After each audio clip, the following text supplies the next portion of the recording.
Country rock is a subgenre of popular music, formed from the fusion of rock with country. It was developed by rock musicians who began to record country-flavored records in the late 1960s and early 1970s. These musicians recorded rock records using country themes, vocal styles, and additional instrumentation, most characteristically pedal steel guitars. Country rock began with Bob Dylan and the Byrds, reaching its greatest popularity in the 1970s with artists such as Emmylou Harris, the Eagles, the Doobie Brothers, and Pure Prairie League. Country rock also influenced artists in other genres, including the band, Grateful Dead, Creedence Clearwater Revival, the Rolling Stones, and George Harrison's solo work. It also played a part in the development of Southern rock. Characteristics: rock and roll has often been seen as a combination of rhythm and blues with country music, a fusion particularly evident in 1950s rockabilly, and there has been cross-pollination throughout the history of both genres. However, the term country rock is generally used to refer to the wave of rock musicians of the late 1960s and early 1970s who began to record rock records using country themes, vocal styles and additional instrumentation, most characteristically pedal steel guitar. Johnny Arson states, from a variety of perspectives and motivations, these musicians either played rock and roll attitude, or added a country feel to rock, or folk, or bluegrass. There was no formula.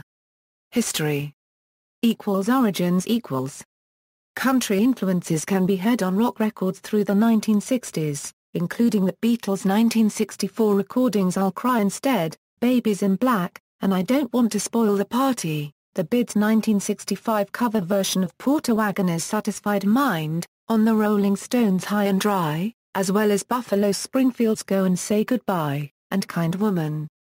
In 1966, as many rock artists moved increasingly towards expansive and experimental psychedelia, Bob Dylan spearheaded the Back to Basics roots revival when he went to Nashville to record the album Blonde on Blonde, using notable local musicians like Charlie McCoy. This, and the subsequent more clearly country-influenced albums, John Wesley Harding and Nashville Skyline, have been seen as creating the genre of country folk, a route pursued by a number of, largely acoustic, folk musicians. Dylan's lead was also followed by the Byrds, who were joined by Graham Parsons in 1968. Parsons had mixed country with rock, blues and folk to create what he called cosmic American music. Earlier in the year Parsons had released Safe at Home with the International Submarine Band, which made extensive use of pedal steel and is seen by some as the first true country rock album. The result of Parsons' brief tenure in the Byrds was Sweetheart of the Rodeo, generally considered one of the finest and most influential recordings in the genre. The Byrds continued for a brief period in the same vein, but Parsons left soon after the album was released to be joined by another ex-Byrds member Chris Hillman in forming the Flying Burrito Brothers. Over the next 2 years they recorded the albums The Gilded Palace of Sin and Burrito Deluxe, which helped establish the respectability and parameters of the genre, before Parsons departed to pursue a solo career. Expansion. Country rock was a particularly popular style in the California music scene of the late 1960s, and was adopted by bands including Hearts and Flowers, Poco and New Riders of the Purple Sage. Some folk rockers followed the Byrds into the genre, among them the Beau Brummels and the Nitty Gritty Dirt Band. A number of performers also enjoyed a renaissance by adopting country sounds, including the Everly Brothers, whose Roots album is usually considered some of their finest work. Former teen idol Ricky Nelson, who became the frontman for the Stone Canyon Band. John Fogerty, who left Creedence Clearwater Revival behind for the country sounds of the Blue Ridge Rangers. Mike Nesmith, who had experimented with country sounds while with the Monkees, formed the first national band. And Neil Young, who moved in and out of the genre throughout his career. One of the few acts to successfully move from the countryside towards rock were the bluegrass band the Dillards. Peak. The greatest commercial success for country rock came in the 1970s, with the Doobie Brothers mixing in elements of R&B, Emmylou Harris becoming the queen of country rock, and Linda Ronstadt creating a highly successful pop-oriented brand of the genre. Pure Prairie League, formed in Ohio in 1969 by Craig Fuller, had both critical and commercial success with 5 straight top 40 LP releases, including Bustin' Out, acclaimed by All Music critic Richard Foss as an album that is unequaled in country rock, and Two-Lane Highway, described by Rolling Stone magazine as a worthy companion to the likes of the Byrds' Sweetheart of the Rodeo and other gems of the genre.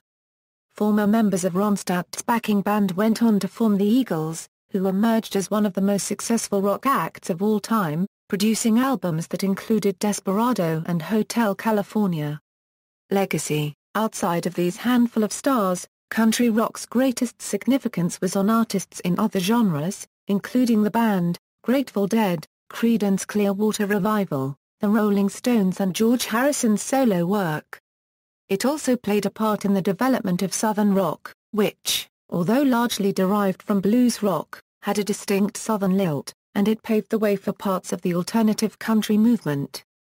The genre declined in popularity in the late 1970s, but some established artists, including Neil Young, have continued to record country-tinged rock into the 21st century. Country rock has survived as a cult force in Texas, where acts including the Flatlanders, Joey Lee, Butch Hancock, Jimmy Dale Gilmore and California-based Richard Brooker, have collaborated and recorded. Other performers have produced occasional recordings in the genre, including Elvis Costello's Almost Blue and the Robert Plant and Alison Krauss collaboration Raising Sand, which was one of the most commercially successful albums of 2007. See also: List of country rock albums, List of country rock musicians. References